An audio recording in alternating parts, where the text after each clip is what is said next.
आज हम बात करेंगे classical sociological tradition as a urban and city dimensions.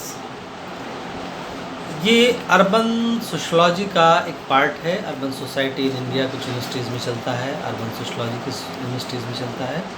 उसी का एक पहला पार्ट है जिसमें हम कुछ समाजशास्त्रियों के व्यू, जिनका अर्बन व्यूज़, अर्बन डायमेंशंस क्या है, अर्बन व्यूज़ क्या है, या फिर कहा जाए सिटी डायमेंशंस क्या है, इसके बारे में बात करेंगे। इसमें हम विशेष रूप से कार्ल मार्क्स पे बात करेंगे, मैक्स वेबर पे बात करेंगे, फर्डिनेंड टोनीज पे बात करेंगे और इमानुएल दुर्खीम पे बात करेंगे। आज पहले हम बात करते हैं कार्ल मार्क्स का view urban and city dimensions पे क्या है। जैसा कि हम जानते हैं, कार्ल मार्क्स एक ऐसे समाजशास्त्री रहे हैं जिन्होंने क्लास स्ट्रगल की बात कही है, एक ऐसे समाज की बात की है जिसमें वर्ग संघर्ष पाया जाता है। उसके आधार पर उन्होंने आदिम काल से वर्तमान पूंजीवादी समाज की बात की है।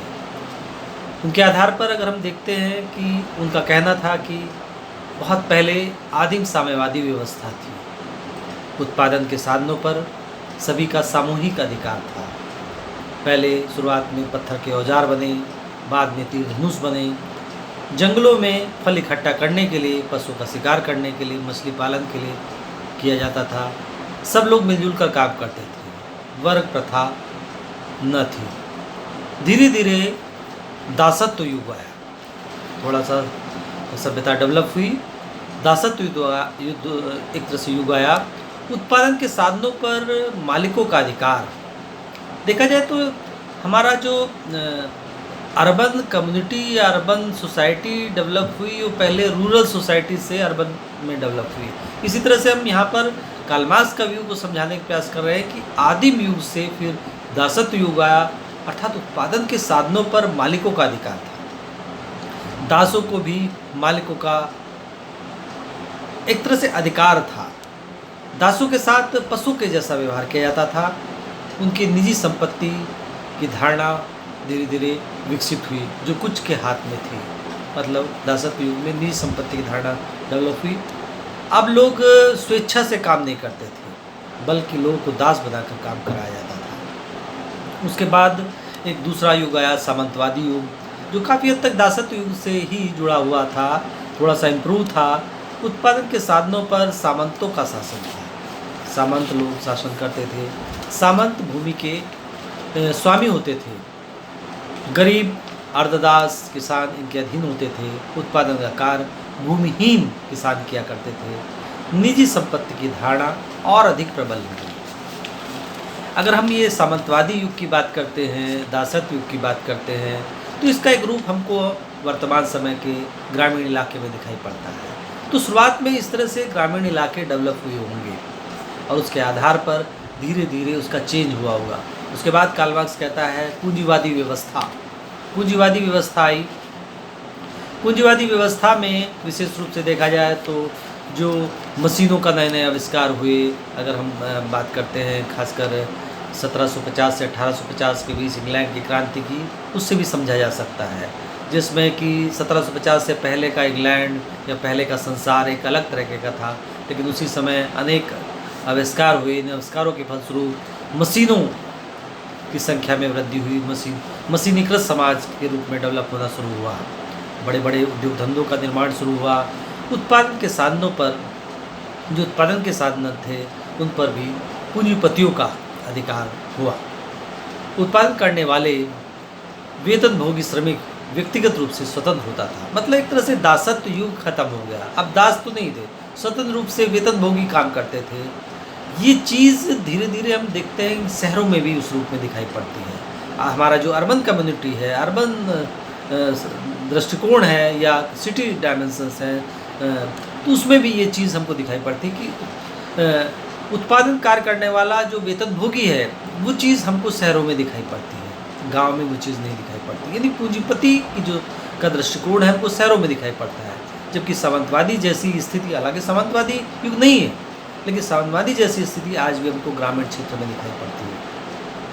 हालांकि दासत्व की तरह का व्यवहार पूंजीपति नहीं करते थे या पूंजीपति के दृष्टिकोण में नहीं था, लेकिन श्रम मूल्य कम होने के कारण एक तरह से माहौल वैसा ही था, एक बदले हुए रूप में था। यानी एक तरह से ग्रामीण दृष्टिकोण शहरी दृष्टिकोण में दिखाई पड़ता था, स्थिति खराब रहती थी। पूंजीपति भी पहले की तरह से श्रमिकों का शोषण करता रहेगा और इस तरह से सर्वहारा, यहाँ पर कार्ल मार्क्स ये कहता है कि लगातार पूंजीपति सर्वहारा का शोषण करता रहेगा और शोषण के खिलाफ जब संगठित होकर वह आवाज़ उठाएंगे तो सर्वहारा का अधिनायकत्व उत्पन्न होगा। इसमें पूंजी समाज और राज सबकी बागडोर एक न एक दिन श्रमिकों के हाथ में आ जाएगी। उसके बाद उन्होंने जिक्र किया है साम्यवादी युग का, लेकिन मेनली हम जो बात कहना चाहते हैं कि शुरुआत की व्यवस्था जिसमें आदिम युग का दृष्टिकोण है, जिसमें दास युग का दृष्टिकोण है, जिसमें सामंतवादी दृष्टिकोण है, वो एक तरह से हमारे ग्रामीण क्षेत्र में दिखाई पड़ता है। जब हम पूंजीपति युग की बात करते हैं तो वो एक तरह से हमारे अर्बन सोसाइटी में दिखाई पड़ता है। इस तरह से कार्ल मार्क्स का जो दृष्टिकोण है, अर्बन डायमेंशंस है, वो इस रूप में दिखाई पड़ता है कि धीरे धीरे समाज इस रूप में बदला। प्रथम आदिम दास और सामंतवादी व्यवस्था हम ग्रामीण क्षेत्र के आधार पर समझ सकते हैं, लेकिन जब हम पूंजीवादी व्यवस्था की बात करते हैं तो ये एक तरह से औद्योगिक व्यवस्था की बात करते हैं, औद्योगिक क्रांति की बात करते हैं। जैसे 1750 से 1850 के बीच इंग्लैंड में जो औद्योगिक क्रांति आई, इसी तरह से उसी समय फ्रांस में क्रांति आई। इन क्रांतियों के फलस्वरूप जो वहाँ की सामंतवादी व्यवस्था थी, जो वहाँ की एक तरह से रूढ़िवादी व्यवस्था थी, जो वहाँ की दासत्व का जो दृष्टिकोण था, वो एकदम से चेंज होने लगा। ग्रामीण इलाके चेंज होने लगे, ग्रामीण इलाके शहरी इलाकों में डेवलप होने और तेज़ी से शहरी इलाके डेवलप होने शुरू हुए। ये चीज़ केवल इंग्लैंड में ही नहीं हुई, केवल फ्रांस में नहीं हुई, केवल संसार के अनेक क्षेत्रों में इस तरह का दृष्टिकोण दिखाई पड़ा। तो इस तरह से कार्ल मार्क्स के दृष्टिकोण के आधार पर हम ग्रामीण से अर्बन इलाके को समझ सकते हैं। इसके बाद एक दूसरे थिंकर, जब हम इमानुएल दुर्खीम की बात करते हैं, इमानुएल दुर्खीम का जो दृष्टिकोण था उसको हम उनकी जो किताब थी सोशल डिवीजन ऑफ लेबर, उसके आधार पर समझने का प्रयास कर सकते हैं। जैसा कि मार्क्स ने कहा था, उसी तरह से इमानुएल दुर्खीम का भी दृष्टिकोण है कि आदिकालीन समाज यांत्रिक एकता, यानी इन्होंने सावयवी एकता और यांत्रिक एकता का दृष्टिकोण प्रस्तुत किया है, जिसमें आदिकालीन समाज को या हमारे परंपरागत समाज को या हमारे ग्रामीण समाज को हम यांत्रिक एकता से जुड़ा मान सकते हैं। परंतु धीरे धीरे परिस्थितियां बदलने के साथ साथ यांत्रिक एकता का रूप बदलकर आधुनिक समाज में या सावयवी एकता के रूप में स्पष्ट होता है। मतलब यांत्रिक एकता सावयवी एकता में आती है। जैसे ग्रामीण इलाका चेंज होकर धीरे धीरे कस्बे में डेवलप होता है और उसके बाद फिर नगरों में और महानगरों में, मेगा नगरों में, इस तरह से डेवलप होता है। उसी तरह से यांत्रिक एकता के जो समाज थे वो धीरे धीरे सावयवी एकता में डेवलप हुए, आधुनिक समाज व्यवस्था में डेवलप हुए। नए नए आविष्कारों के फलस्वरूप इस तरह की चीज़ें दिखाई पड़ती हैं। इसे आदिकालीन समाजों और आधुनिक समाजों के रूप में समझा जा सकता है। इसी तरह से ग्रामीण समाज व नगरीय समाज के रूप में देखा जा सकता है। जैसे आदिकालीन समाज में ग्रामीण समाज का जो संगठन है छोटे आकार के होते थे, ग्रामीण समाज का जो दृष्टिकोण है वो छोटे आकार का होता है। इस तरह से यांत्रिक सामाजिक व्यवस्था जो कि ग्रामीण क्षेत्रों में दिखाई पड़ती है वो एक छोटे संगठन के रूप में दिखाई पड़ता है। जैसे जैसे आवश्यकताएं बहुत देखा जाए तो यांत्रिक एकता के समाजों में आवश्यकताएं गिनी चुनी रहती थी, लेकिन और वे सभी सदस्यों की आवश्यकताएं समान होती थी। मतलब ये नहीं था कि बहुत ज़्यादा वेरिएशन हो। अगर ग्रामीण इलाकों की बात करें तो वहाँ बहुत ज़्यादा आवश्यकताओं में वेरिएशन नहीं दिखाई पड़ता। तो उनके जो सामाजिक जो आर्थिक कार्य है, जीवन के ढंग है, वो एक तरह से इक्वल टाइप के दिखाई पड़ते हैं। उनमें इक्वल दृष्टिकोण दिखाई पड़ता है। धारणा आदि से जो भिन्नताएं हैं ना के समान थी। सदस्यों में एक तरह से जो सदस्यों का जो मानसिक स्तर है उसमें भी बहुत अधिक वेरिएशन नहीं दिखाई पड़ती। मानसिक स्तर एक रूप में दिखाई पड़ता है, उसमें ज़्यादातर समानता का दृष्टिकोण दिखाई पड़ता है। साथ ही उन पर जनमत, परंपरा, धर्म आदि का दबाव रहता था। साथ ही हम ये भी देखते हैं कि व्यक्तिगत जो समानता के आधार पर वो चीज़ ठोस एकता होती थी जो हमको दुर्खीम की यांत्रिक एकता में दिखाई पड़ती है। लगभग ऐसा ही दृष्टिकोण हमको ग्रामीण इलाकों में वर्तमान समय में दिखाई पड़ता है, जहाँ पर जो समाज का दबाव था, समाज का जो दृष्टिकोण था, रूढ़ियों का जो दृष्टिकोण था, परंपराओं का दृष्टिकोण था, वो ज़्यादा सख्त रहता है, जिसके कारण वहाँ लोग उसके अनुसार ही काम करते हैं। लेकिन धीरे धीरे जैसे जैसे परिस्थितियाँ बदलती हैं, जनसंख्या बढ़ती है, आवश्यकताएँ बढ़ती हैं, और आवश्यकताएँ बढ़ने से उसमें भिन्नताएँ आने लगती हैं। कुछ की आवश्यकता ज़्यादा होती है, कुछ की कम होती है, और जनसंख्या बढ़ने से तरह तरह की नई नई आवश्यकताएँ जन्म लेने लगती है। और आवश्यकताओं की पूर्ति करना एक मुसीबत सी शुरुआत में लगती है, लेकिन आवश्यकताओं की पूर्ति करना लोगों का काम हो जाता है, और ऐसी स्थिति में नए नए तरह के उत्पादन कार्य प्रारंभ हो जाते हैं, और साथ ही श्रम विभाजन की आवश्यकता महसूस होती है। तो एक तरह से इस सोसाइटी का रूप चेंज होके एक नए रूप में आता है, जिसको हम कह सकते हैं ग्रामीण रूप चेंज होके काफ़ी हद तक कस्बे के रूप में आने लगता है, नगर के रूप में आने लगता है, महानगर के रूप में आने लगता है, मेगा नगर के रूप में आने लगता है, जिसमें जैसे जैसे हम कहते हैं श्रम विभाजन में स्पेशलाइजेशन स्टार्ट होता है। ये तभी होता है जैसे जैसे जनसंख्या बढ़ती, आवश्यकताएँ बढ़ती, उत्पादन कार्य की आवश्यकता महसूस होती, न ज़्यादा चीज़ों की डिमांड होती है लोगों को, और डिमांड होने से उनका उत्पादन भी उसी तेज़ी से बढ़ाने की आवश्यकता महसूस होती है। तो हम जैसे देखते हैं छोटे शहरों से धीरे धीरे बड़े शहरों से और बड़े शहरों, लगातार बड़े शहरों में डेवलप होना शुरू हो जाता है। और जैसे जैसे आगे बढ़ते हैं विशेषीकरण की चीज़ें और ज़्यादा बढ़ती हुई दिखाई पड़ती है। इसमें जो व्यक्तिगत भिन्नता लगातार बढ़ती जाती है, और विभिन्न प्रकार के नए नए तरह के स्वार्थों का जन्म होने लगता है। साथ ही जो श्रम विभाजन के फलस्वरूप अनेक तरह के नए नए पेशे डेवलप हो जाते हैं, व्यक्ति का महत्व बढ़ता चला जाता है, मतलब व्यक्ति का जो महत्व है वो अधिक दिखाई पड़ता है। यहाँ पर अगर हम देखते हैं कि इमानुएल दुर्खिम कहते हैं जो यांत्रिक एकता के समाज है उसमें दमनकारी कानून दिखाई पड़ता है, दमन करने वाले कानून की दृष्टिकोण दिखाई पड़ता है। अपराध एक तरह से सामूहिक चेतना या इच्छा के विरुद्ध कार्य समझे जाते हैं।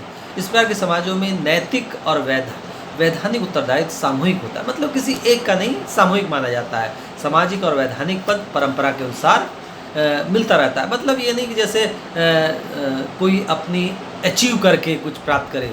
वहाँ पर जो मुखिया का पद है, जैसे हम ग्रामीण क्षेत्र में आज भी देखते हैं, मुखिया का पद है, वो मुखिया का पद उसके बेटे को मिलेगा, उसके बाद उसके बेटे को मिलेगा, ये ट्रेडिशनल रूप से चलता रहता है। ये यांत्रिकता के समाजों में दिखाई पड़ता है। वर्तमान समय में हमारे ग्रामीण इलाकों में वो चीज़ दिखाई देती है। इसी तरह से हम देख सकते हैं कि जो सावयवी एकता के समाज है, जिसमें प्रतिकारी कानून होता है, जिसको हम कह सकते हैं ये आधुनिक समाज की विशेषता दिखाई पड़ती है। ये हमारे शहरी इलाकों में प्रतिकारी कानून दिखाई पड़ता है।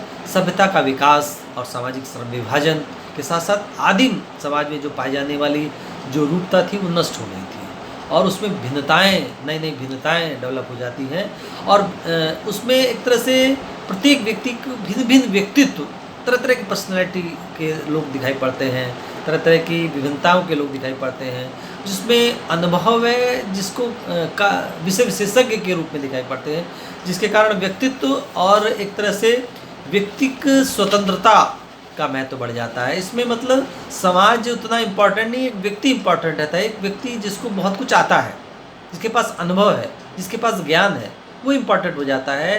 जिसके पास स्पेशलाइजेशन है, स्पेसिफिक तरीके से उसको एक विशेष उसके पास नॉलेज है, विशेष तरह का अनुभव है, तो एक तरह से दमनकारी, इसमें दमनकारी से प्रतिकारी कानून में बदल जाता है, मतलब लिखित कानून व्यवस्था के हिसाब से दंड दिया जाता है। और इसमें साथ में ये भी है कि जुर्माना, इस तरह की चीज़ें भी डेवलप हो जाती है। कानून का उद्देश्य नुकसान प्राप्त व्यक्ति की हानि को पूरा करना हो जाता है, और यही कारण है कि हम वर्तमान समय में देखते हैं कि जुर्माने की राशि लगातार हम ये देखते हैं दी जाती है। जैसे कोई कहीं पकड़ा जाए, या एक तरह से ट्रैवलिंग में कुछ गड़बड़ करा है या कुछ और काम करा है, तो जुर्माना दिया जाता है। तो ये प्रतिकारी कानून में दिखाई पड़ता है। तो एक तरह से दमनकारी स्वीकृति पर आधारित जो दृष्टिकोण था, जिसमें सामान्य नैतिकता थी, दंडात्मक कानून था, वो चेंज होके एक तरह से पुनर्व्यवस्थीकरण की जो स्वीकृतियाँ हैं उस पर आधारित समाज दिखाई पड़ता है, जिसमें संगठित नागरिक कानून का दृष्टिकोण दिखाई पड़ता है। तो इस तरह से इमानुएल दुर्खिम के हिसाब से यांत्रिक एकता को हम ग्रामीण समाज से संबंधित कह सकते हैं, सावयवी एकता के समाज को हम एक तरह से शहरी समाज से के आधार पर समझने का प्रयास करते हैं। इस बात को समझाने का प्रयास इमाम दुर्खीम ने किया। दुर्खीम के अनुसार जो परंपरावादी समाजों में कानून का जो दमनात्मक स्वरूप होता है, इस प्रकार के समाजों में व्यक्तिगत सामूहिक चेतना पर निर्भर रहता है। व्यक्ति समाज से बिना किसी मध्यस्थता के संबंध होता है, वह यंत्रवत अपने दायित्व का निर्वाह करता चला जाता है। व्यक्ति के विश्वास, स्थायी भाव, सामूहिक भावना, अभिव्यक्ति का माध्यम सामूहिक संस्थाएं देती है। इसमें प्रदत्त को बहुत महत्व दिया जाता है। इसमें लोगों के कार्यों और रीति रिवाजों में भिन्नता नहीं होती, सब एक रूप में दिखाई पड़ता है। दुर्खीम एक तरह से जो दृष्टिकोण दूसरे प्रकार के जो साव्यवी जो दृष्टिकोण है, उस पर सुदृढ़ता वाले समाजों में आधुनिक विकसित श्रम विभाजन वाले समाजों से लेते हैं। ऐसे समाजों में विभिन्न प्रकार के अनुभव वाले लोग को लिया जाता है। इस तरह से हम कह सकते हैं कि इमाम दुर्खीम का जो दृष्टिकोण है वो काफ़ी हद तक यांत्रिक एकता और सावी एकता के आधार पर ग्रामीण क्षेत्र और शहरी समाज को समझाने का प्रयास किया गया है। इसी तरह से अगर हम बात करते हैं फर्डिनेंड टोनीज की, उन्होंने दो वर्ड यूज़ किए हैं, जेमिन्साफ्ट और जेसेलसाफ्ट। जेमिन्साफ्ट यानी समुदाय का दृष्टिकोण प्रस्तुत किया है और जेसेलसाफ्ट यानी समाज का दृष्टिकोण। समुदाय जैसा कि उनका मानना है कि समुदाय एक प्राकृतिक या स्वाभाविक प्रक्रियाओं पर बल देता है, जिसको हम कह सकते हैं स्वाभाविक, जो हमारे ग्रामीण इलाकों में दिखाई पड़ती है, जिसमें कोई दिखावा नहीं, कोई एक तरह से ऐसा रूप प्रस्तुत नहीं किया जा सकता है जिसको बहुत हद तक एडवांस की बात कहें।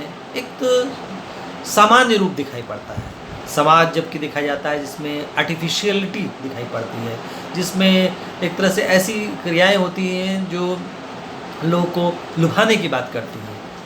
मतलब समुदाय में दृष्टिकोण में सरलता दिखाई पड़ती है, जबकि समाज में जो दृष्टिकोण दिखाई पड़ता है उसमें जटिलताएं दिखाई पड़ती हैं। समुदाय एक तरह से प्राथमिक समूहीकरण है, जैसे हम परिवार में देखते हैं, समुदाय में देखते हैं, वो सारे दृष्टिकोण दिखाई पड़ते हैं।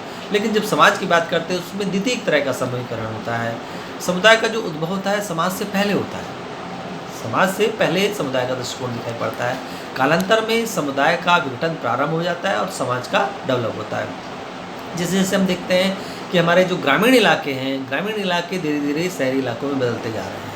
अगर हम भारत की बात करते हैं तो भारत का वर्तमान अब से करीब 50-60 साल पहले तो 80% लोग ग्रामीण समाज में थे, लेकिन आज हम देखते हैं आज हम लगभग 30 से 35% शहरी हो गए हैं। यानी धीरे धीरे ग्रामीण इलाका चेंज हो रहा है, समुदाय का इलाका समाज में बदल रहा है। यानी ये चीज़ फर्डिनेंड टोनीज के आधार पर समझी जा सकती है। समाज की प्रकृति समुदाय की कीमत पर होती है।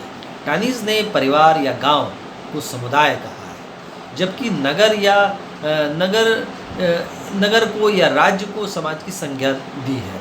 एक तरह से उन्होंने समुदाय और समाज के आधार पर समझाने का प्रयास किया। समुदाय को उन्होंने ग्रामीण से जोड़ दिया और यही ग्रामीण इलाके धीरे धीरे चेंज होकर कस्बों में, नगरों में, महानगरों में, मेगा नगरों में डेवलप होते हैं। समुदाय की विशिष्टता आधारभूत जीवन शक्ति या आवेगों द्वारा उत्पन्न क्रियाएं, जबकि समाज की विलक्षणता विचार विमर्श और सचेत पसंद पर आधारित क्रियाएं हैं। इस तरह से फर्डिनेंड टोनीज ने जेमिन्साफ्ट और जेसेलसाफ्ट के आधार पर ग्रामीण इलाके और नगरीय इलाकों को समझाने का प्रयास किया। इसके बाद अगर हम बात करते हैं मैक्स वेबर की, मैक्स वेबर का जो दृष्टिकोण है वो काफ़ी हद तक हम इस तरह से समझ सकते हैं, जैसे उन्होंने एक प्रोटेस्टेंट आचार संहिता के आधार पर समझाने का प्रयास किया। खासकर अगर हम बात करते हैं प्रोटेस्टेंट आचार संहिता जो कि ट्रेडिशनलिटी से अलग हट के बात करती है, जो परंपरागत व्यवहार है उससे अलग हट के बात करती है। अगर हम बात करते हैं प्रोटेस्टेंट आचार संहिता को मानने वाले जो देश थे, जो समाज के थे, उन्होंने जो रूढ़िवादिता का जो दृष्टिकोण चला रहा था, जिसमें ब्याज पर रुपया देना लेना एक तरह से गलत माना जाता था, लेकिन प्रोटेस्टेंट आचार संहिता ये मानती थी कि ये उचित है, आगे बढ़ने के लिए ब्याज पर पैसा देना उचित है, आगे बढ़ने के लिए जो भी काम करना है जिसमें विज्ञान का दृष्टिकोण है वो उचित है। तो जिन देशों ने प्रोटेस्टेंट आचार संहिता अपनाई वो देश विकसित होते चले गए। इसी तरह से अगर हम यहाँ पर ये दृष्टिकोण देखें कि प्रोटेस्टेंट आचार संहिता की तरह से ही जिन समाजों में हम बात करते हैं, अगर हम ग्रामीण समाजों की बात करते हैं, ग्रामीण समाजों से नगरीय समाजों की बात करते हैं, तो वहाँ पर भी अगर हम विज्ञान का दृष्टिकोण अपनाते हैं तो धीरे धीरे हम ग्रामीण से शहरी होने लगते हैं। तो प्रोटेस्टेंट आचार संहिता के आधार पर उन्होंने कई धर्मों का अध्ययन किया, उसके आधार पर विकसित देशों और अविकसित देशों को समझाने का प्रयास किया। जितने भी देश हैं जिन्होंने प्रोटेस्टेंट आचार संहिता को अपनाया, उसके आधार पर वो विकसित होते गए। जिन्होंने प्रोटेस्टेंट आचार संहिता को नहीं अपनाया वो अविकसित ही रहे। जिससे दूसरी तरफ अगर हम बात करते हैं उनकी जो सोशल एक्शन का जो दृष्टिकोण है, जिसमें उन्होंने परंपरागत क्रिया, सामाजिक क्रिया की बात करी है और वैधानिक यानी तार्किक क्रिया की बात करी, तो परंपरागत समाज अगर हम बात करते हैं कि हमारा जो ग्रामीण इलाका है उसमें परंपरागत सामाजिक क्रिया का दृष्टिकोण दिखाई पड़ता है ग्रामीण समाजों में, जबकि तार्किक क्रिया का दृष्टिकोण हमको शहरी समाजों में दिखाई पड़ता है।